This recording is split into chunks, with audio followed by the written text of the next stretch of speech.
So this assignment is optional. Uh, it's People have said it's been a little bit difficult, and so I replaced it with the to-do list assignment.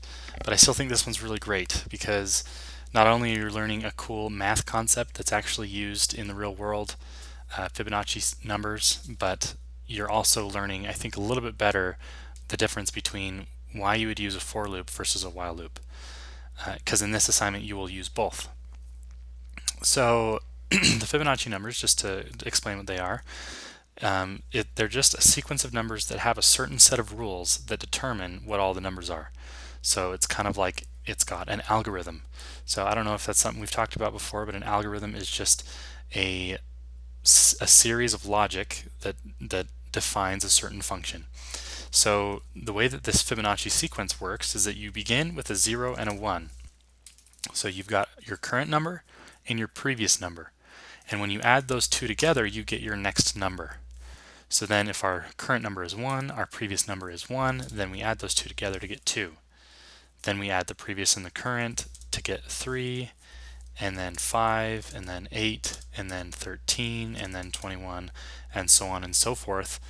And it's infinite. So this is an infinite sequence. It will go on forever and ever. So that means that in our program, we should be able to support any kind of input, and we'll be able to find the answer using the Fibonacci sequence. So let me just run this program and we'll see what it's like. So in this program, it's going to ask you basically for two things: the nth Fibonacci number or the last Fibonacci number less than or equal to n. So n is going to be what they input. So let's just try it out. Let's begin with option 1, and it's going to ask us for a number. And so if I want to find the 10th Fibonacci number, I'll put in 10, press enter. And then this program will print out all of the Fibonacci numbers up to the 10th Fibonacci number, or just before, and then it will actually print out the 10th Fibonacci number. So that's how option 1 works. If we run it again and select option 2, I can say that I want to find the Fibonacci number less than or equal to 100, let's say.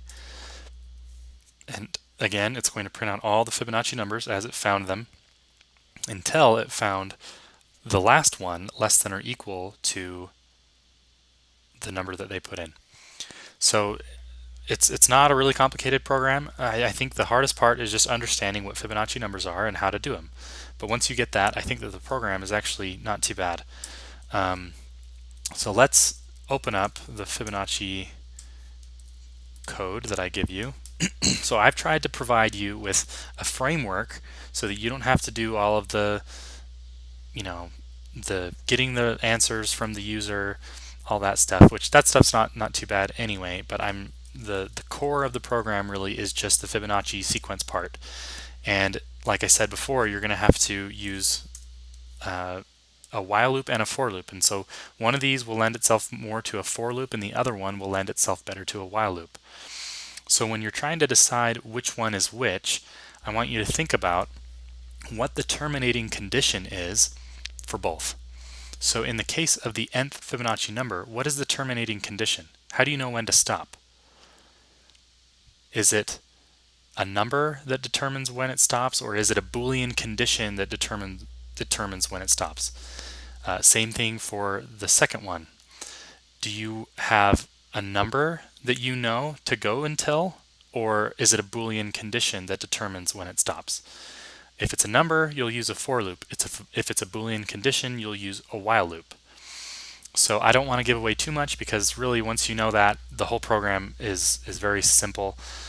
Literally the body of the for loop and the body of the while loop, if you do it in they can be the exact same. So once you write the for loop declaration, it's going to be the exact same code in the body as the while loop declaration.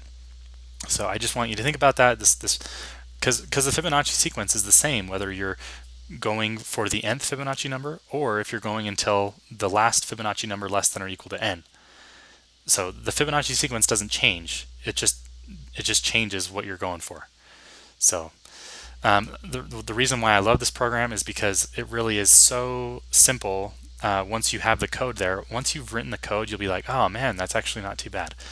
But I think that it's just a little tricky to learn about this Fibonacci sequence and then understand how to do it with a for loop and a while loop. So if you have any questions, please let me know, and I'd love to help out, but I think you'll enjoy this assignment.